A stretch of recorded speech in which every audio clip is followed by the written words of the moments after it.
ariko ni ikibazo gikomeye, intandaro y'ibibazo n'amakimbirane byugarije umuryango hagati y'abashakanye, bituma umwana azinukwa kuba mu muryango, bituma umwana yazinukwa kuba mu rugo, agafata icyemezo cyo kujya gusabiriza no gushaka uburyo yabaho, agafata icyemezo cyo kuryama mu muferege ahantu. Tugiye gusoma ijambo ry'Imana mu gitabo cy'Itangiriro igice cya 2, turasoma duhereye ku murongo wa 18 tugeze ku murongo wa 24. Dusome mu izina rya Yesu. Kandi Uwiteka Imana iravuga iti, si byiza ko uyu muntu yaba wenyine, reka muremere umufasha umukwiriye. Uwiteka Imana irema mu butaka amatungo yose n'inyamaswa zo mu ishyamba zose, n'inyoni n'ibisiga byo mu kirere byose, ibizanira uwo muntu ngo imenye uko abyita, kandi uko uwo muntu yise ikintu cyose gifite ubugingo aba ari ryo riba izina ryacyo. Uwo muntu yita amatungo yose n'inyoni n'ibisiga byo mu kirere n'inyamaswa zo mu ishyamba zose, ariko umufasha umukwiriye yari ataraboneka. Uwiteka Imana isinziriza uwo muntu ubuticura, asinzira, imukuramwo urubavu rumwe, ihasubiza inyama. Urwo rubavu Uwiteka Imana yakuye muri uwo muntu iruhindura umugore, imushyira uwo muntu. Aravuga ati, uyu ni igufwa ryo mu magufwa yanjye, n'akara ko mu mara yanjye, azitwa umugore kuko yakuwe mu mugabo. Icyo gituma umuntu azasiga se na nyina, akabana n'umugore w'akaramata, bombi bakaba umubiri umwe. Twakire neza ijambo ry'Imana. Dukomeze igice cya 2 mu rwandiko Pawulo intumwa yandikiye Abefeso ibice 5, turahera ku murongo wa 22 tugere ku gice cya 6 ku murongo wa 4. Urwandiko Pawulo intumwa yandikiye Abefeso ibice 5, turahera ku murongo wa 22 tugeze ku murongo wa 4 w'igice cya 6. Ni ku rupapuro rw'197 mu Isezerano Rishya. Reka dusome mu izina rya Yesu Kristo. Bagore, mugandukira abagabo banyu kuko mugandukira umwami wacu, kuko umugabo ari we mutwe w'umugore we, nkuko Kristo ari umutwe w'itorero, ari ryo mubiri we, niwe mukiza waryo. Ariko nkuko itorero rigandukira Kristo, aba ariko abagore bagandukira abagabo babo muri byose. Bagabo, mukunda abagore banyu nkuko Kristo yakunze itorero akaryitangira ngo aryeze, amaze kuryogesha amazi n'ijambo rye, aryishyira rifite ubwiza, ridafite ikizinga cyangwa umunkanyari cyangwa ikintu cyose gisa gityo, ahubwo ngo ribe ryera, ridafite inenge. Uko niko abagabo bakwiriye gukunda abagore babo nk'imibiri yabo. Ukunda umugore we aba yikunda, kuko ari nta muntu wakwanga umubiri we, ahubwo yawugaburira akawukuyakuya, kuko Kristo abigirira itorero, kuko turi ingingo z'umubiri we. Nicyo gituma umuntu azasiga se na nyina, akabana n'umugore we, akaramata, bombi bakaba umubiri umwe. Ibyo ni ubwiru bukomeye cyane, ariko ibyo mvuga byerekeye kuri Kristo n'itorero. Nuko namwe umuntu wese akunda umugore we nkuko yikunda, kugira ngo umugore nawe abone uko yubaha umugabo we. Bana, mujye mwumvira ababyeyi banyu mu mwami wacu, kuko ari byo bibakwiriye. Wubahe so na nyoko, iryo ni ryo tegeko rya mbere ririmo isezerano, kugira ngo ubone amahoro uramire mu isi. Namwe base, ntimugasharire abana banyu, ahubwo mubarere, mubahana, mubigisha iby'umwami wacu. Bakristo bavandimwe, twakire neza ijambo ry'Imana. Iyo turimo gusezeranya akenshi aya magambo tuyagarukaho, tugaruka cyane cyane ku mugabo n'umugore, tugaruka cyane cyane ku muryango. Uyu munsi rero kubera ko turi kumwe na Family of Singers, turaza kuganira ku muryango. Umuryango nk'inkingi ikomeye y'ubuzima bw'abantu. Umuryango umutima w'itorero. Umuryango umutima wa sosiyete nyarwanda.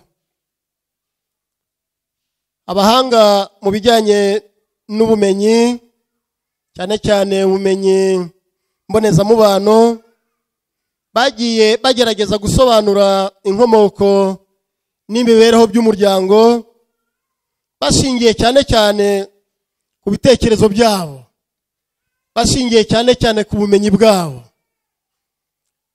Ariko kandi ugasanga akenshi bitaba ari ukuri yuko twabigenderaho byose. Ndagira ngo mbere yuko dukomeza tuganira, twongere twibukiranye iby'ijambo ry'Imana rivuga ku muryango. Imana mu itangiriro gice cya mbere umurongo wa 26 niyo yavuze iti tureme umuntu agira ishusho yacu ase natwe. Tureme umuntu agira ishusho yacu ase natwe, batware amafi yo mu nyanja n'inyoni n'ibisiga byo mu kirere n'amatungo n'isi yose n'igikururuka hasi cyose. Imana irema umuntu ngo agire ishusho yayo. Afite ishusho y'Imana niko yamuremye, umugabo n'umugore niko yabaremye. Iyo niyo nkomoko nyayo ari abateolojiye bemera, abizi bya teolojiya, ariko n'abakristo bemera ijambo ry'Imana. Iyo niyo nkomoko y'umuryango, byavuye mu mugambi w'Imana. Imana ubwayo niyo yavuze ngo reka tureme umuntu agira ishusho yacu ase natwe, umugabo n'umugore niko yabaremye.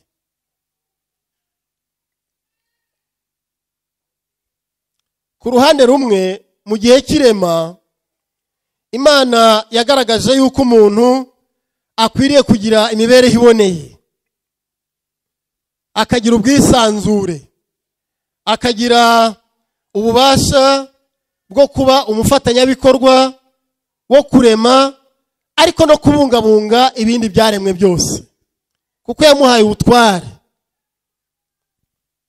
yamuhaye ubwenge, yamuhaye n'izindi mbaraga zindi ziruta ibyaremwe byose.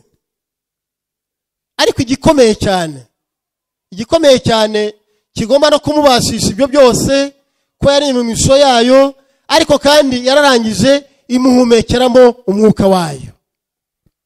Haleluya! Umwuka w'Imana. Uwo ni umwuka uri muri twebwe, ariko ni n'umwuka ugomba kuba no mu muryango n'abagize umuryango muri rusange. Ubuzima. Umwuka ugaragaza yuko abantu bariho, yuko umuntu afite kubaho, afite ubuzima. No mu muryango rero hakwiriye kubaho uko guhumeka, uko kubaho, uko kumva abantu bariho. Mukanya uyu mwana udutera ikorasi abantu bahimbaza Imana, mushumba yakoze kutwibutsa ko mukanya turi bugere no mu gitaramo Family of Singers baduteguriye. Turabararika rwose, yaturaritse, ariko ubwo buzima ni nabwo butuma duhimbaza Imana. Ntago umuntu yahawe ubwenge bwo guhinga, kuko Edeni Imana yahaye bari abantu ko ari babiri, Adamu na Eva, bakayihingira, bakayibungabunga, bakayibyaza umusaruro ibyari birimo bikabatunga. Ariko kandi no mu rundi ruhande n'umubano wabo n'Imana ugomba kuba uboneye. Ni nayo mpamvu no mu guhimbaza Imana ubwo buzima turabwumva. Ntago abantu bagira ubuzima bwo kurya no kunywa gusa, ibyo ngibyo nibyo birivuga ngo ni bwa bugingo bushira.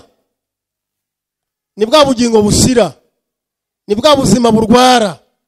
Ni bwa buzima bukenera kubana n'abandi. Ni bwa buzima bukenera kumva ufite aho watura heza.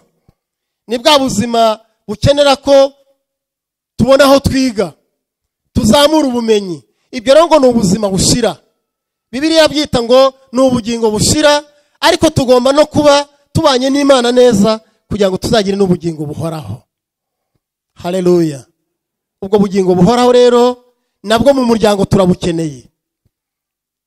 Family nganira n'umuyobozi yaranyibutsaga ati twebwe araho twagiye, ariko no mu buryo bwacu busanzwe bw'ivugabutumwa tugomba kwibuka yuko urugo rwacu rukwiye kuba Edeni yacu.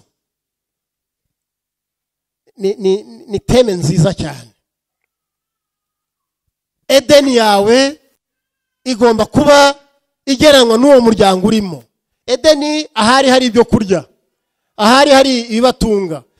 Bibiliya navuga ngo hari n'isoko y'umugezi iza abantu bari bayirimo bari muri Edeni bakabona ubuzima. Amazi ni ubuzima. Imana irarangiza ngo isanga atari byiza yuko umuntu agira gute, aba wenyine imbere umufasha. Hanyuma inarangije irababwira ngo mbahaye umugisha. Mbahaye umugisha, mubyare, mwororoke, hanyuma mwuzure isi. Za nshingano zirahari, ariko n'uwo mugisha w'Imana urahari. Kubyara, kororoka ni umugisha ukomeye Imana yahaye umuryango wa mbere. Ubumwe bw'abagize umuryango ni umugambi w'Imana washohorejwe mu iremwa ry'umugabo n'umugore ngo nabo bakomeze gutanga ubwo buzima. Imiryango yacu muri iki gihe ni imiryango ifite ibibazo. Ni imiryango yugarijwe n'ingorane nyinshi. Nitugera hasi turaza kubibona. Ariko kandi abagize umuryango nubwo bagoswe n'ibyo bibazo, nubwo hari ingorane nyinshi, bagomba kwibuka yuko ari bo mutima w'itorero. Ubwo tubiganira nahoze mbaza umushumba, tubaza umushumba niba abana b'ishuri ry'icyumweru bari bujye hanze kujya gukurikirana inyigisho zabo. Aratubwira iyo babonye abashyitsi akenshi bifuza yuko n'abana bakurikira ubwo butumwa bw'abashyitsi. Bana bacu abakiri batoya n'abageze mu kuba urubyiruko, Bibiliya yavuze ngo mwubahe ababyeyi banyu, wubahe so na nyoko kugira ngo uramire mu gihugu Uwiteka Imana izaguha. Haleluya. Iryo ni ijambo rireba abana. Bana mwubahe ababyeyi banyu. Ariko nanone Bibiliya yavuze ngo bagabo namwe bagore, base na banyina, ntimugasharirire abana banyu. Ni umubano w'urujya n'uruza rw'ubumwe bw'abagize umuryango. Urukundo, kumvikana, gukorana. Imana niyo yatangije umuryango. Umuryango wabayeho bivuye mu bushake bw'Imana. Uyu munsi ndagira ngo dukomeze dutekereze cyambere wowe ubwawe waremwe mu ishusho y'Imana. Imana iguha Edeni yawe. Edeni yawe ni hahandi utuye. Ntabwo ari Edeni iyi Bibiliya yanditse, nanjye ubwanjye ntago ndagerayo, cyakora wasanga ba profesa n'abandi mwaragezeyo. Aho hantu muri Edeni twese ntituhazi, ariko ikigenderewe ni ukumva ubwiza bwa Edeni nk'umuryango wacu dutuyemo, aho dushobora kubonera ubuzima, aho dushobora kubonera umutekano, aho dushobora kumva tumerewe neza, dutuje. Umugabo n'umugore, Bibiliya abashumba badusomeye, umugabo yubaha umugore we, umugore yubaha umugabo we, umugore akunda umugabo we, umugabo akunda umugore we. Ni urujya n'uruza rw'umubano mwiza w'abashakanye. Hanyuma byamara kumera gutyo, abana nabo narasesenguye, nagerageje kubitekereza, namwe ni mu bitekereza murasanga buri wese afite inshingano ze, ariko iyo zikozwe nabi bituma n'abandi bibicira mu muryango. Ntabwo byoroshye ko abana bazubaha ababyeyi babona ababyeyi nabo bacagagurana, ntabwo byashoboka.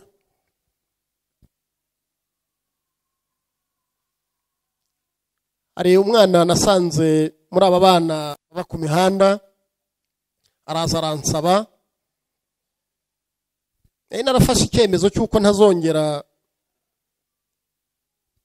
muzi amazina babaha bariya bana, ntabwo ndi burivuge si ngombwa, nafashe icyemezo cy'uko rwose ntazongera guha abana basabiriza hariya ku muhanda.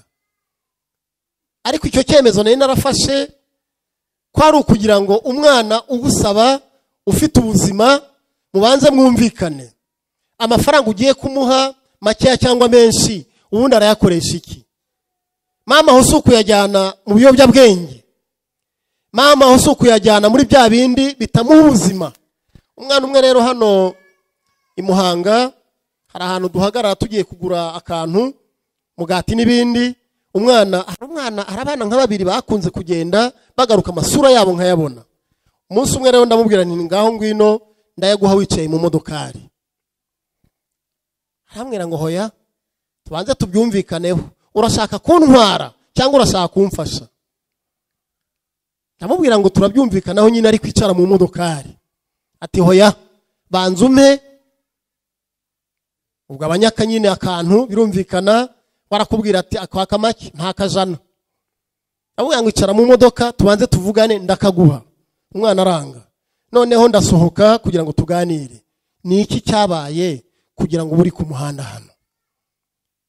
Cyakora benshi barababeshya. Ambwira ati rero, ati ababyeyi banjye umwe arafunze undi nawe yirirwa asabiriza nkanjye. None se wowe kureba wagumye kuba uri mu ishuri habaye iki kugira ngo utaragiye mu ishuri? Ati rero, ati ndabona uri umupapa mwiza, ati reka mpfe kukubwira. Ati rero ibibazo biri mu muryango wacu ntago nabayo rwose, birutwa no kuba ku muhanda. Birutwa no kuba hehe? Birutwa no kuba ku muhanda. Nabuye ni none hicariye mu modoka twijyanire. Ati wapi? Ati ko kuba mu muryango nshobora gusanga iwawe nawe hari ibindi bibazo bimeze nk'ibyo nataye iwacu.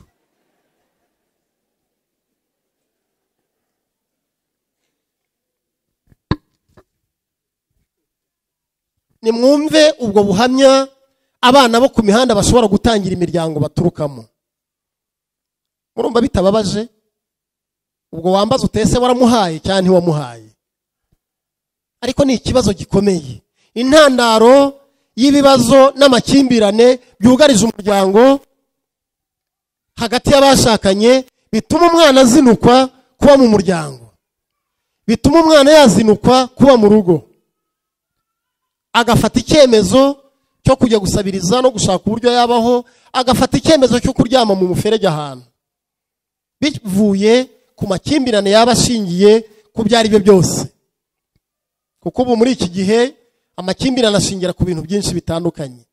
Ari iterambere rituma abantu bashobora gukimbirana, umutungo byatuma abantu bakimbirana, kudasohoza inshingano k'umugabo cyangwa k'umugore byatuma abantu bakimbirana, kutavuga rumwe ku bintu, kutaganira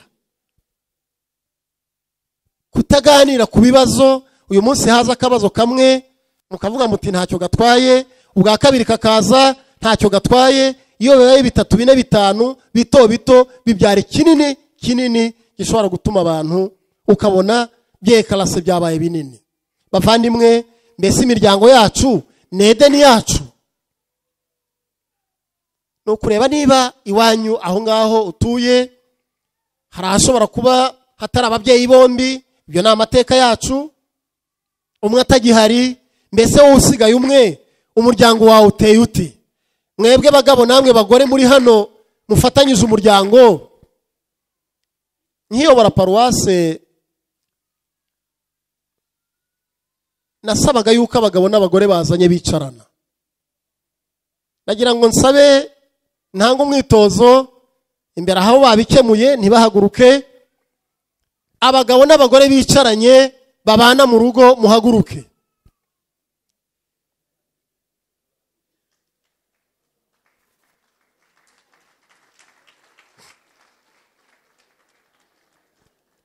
Nari mvuze ngo abicaranye mu rusengero, ariko natwe ubanza ari uko twabicaje wasanga. Muri bangahe mwihangane? Muri bangahe muhaguruke? Ni imiryango ingahe yicaranye? Umwe, babiri, batatu, bane. Hanyuma ni bande bazanye bagendana bavuye mu rugo kugera ku rusengero? Mumanike ikiganza. Oya, navuga bari abahagaze. Abazanye bavuye mu rugo bakagerana mu rusengero kandi bakanicarana. Ubwo ni bose. Babandi ariko bibahise bicara. Hari abandi bari hano. Ko mwankwebye? Mwebwe mwazanye muranicarana. Ubwo Tasien dukorana vice president ni imiryango ingahe? 4. Muzanyibutse tuzabashakira ibihembo byabo.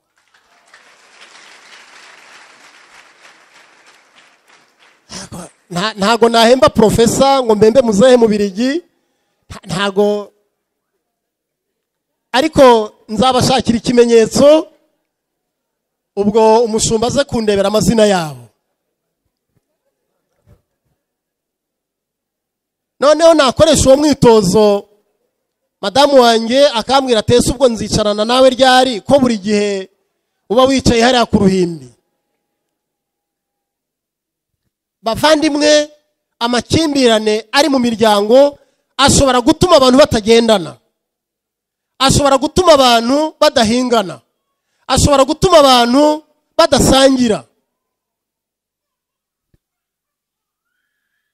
Muri family nta numwe nabonyemo.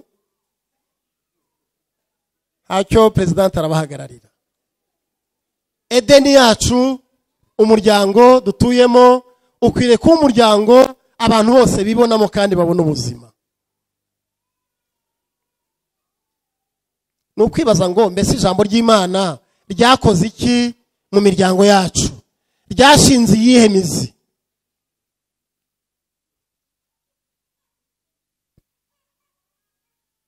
Nasuye umuryango, umuntu twiganye muri primaire kera rwose, agira ibibazo we n'umugore we, noneho njya kumusura, atuye i Musanze.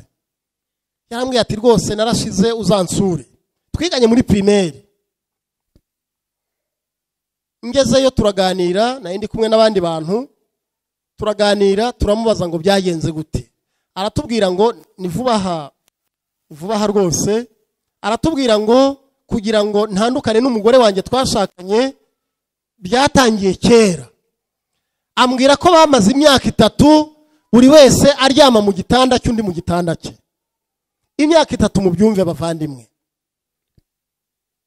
Watekereza ubwo ari ubuzima? Nta buzima buhari, nta buzima bugihari. Nyuma yaho arambwira ati rero nafashe icyemezo, aho kugira ngo n'ubundi nzakomeze mbu umuseribateri, reka n'ubundi mbishyire ku mugaragaro. Afata icyemezo cyo kugira ngo atange umutekano, kuko yarambwiraga ati nabonaga umwe muri twebwe azicundi, aho kugira ngo rero dupfe abana bacu batereranwe, nafashe icyemezo cy'uko umwe agiwe undi akagiwe. Ubu bararangije no gutandukana mu mategeko. Umuryango ni iki? Ni ubuhe buzima buri mu muryango?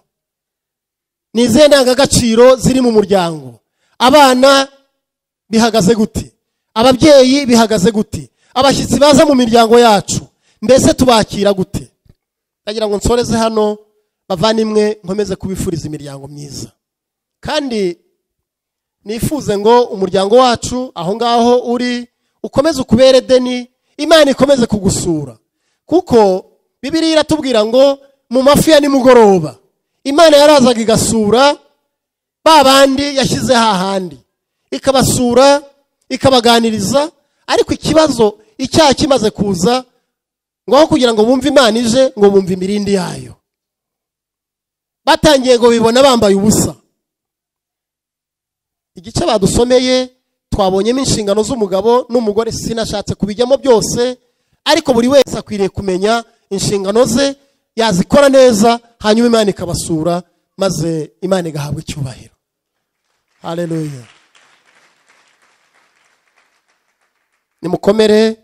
Umugisha w'Imana nube mu bashakanye, umugisha w'Imana nube mu miryango yacu, umugisha w'Imana nube ku bana bacu, umugisha w'Imana uturuka ku Mana nube muri twebwe mu mitima yacu. Ndabifuriza ibihe byiza kandi ndabifuriza rwose kumva muguwe neza mu miryango yanyu, mu izina rya Data wa twese n'Umwana n'Umwuka wera. Amen.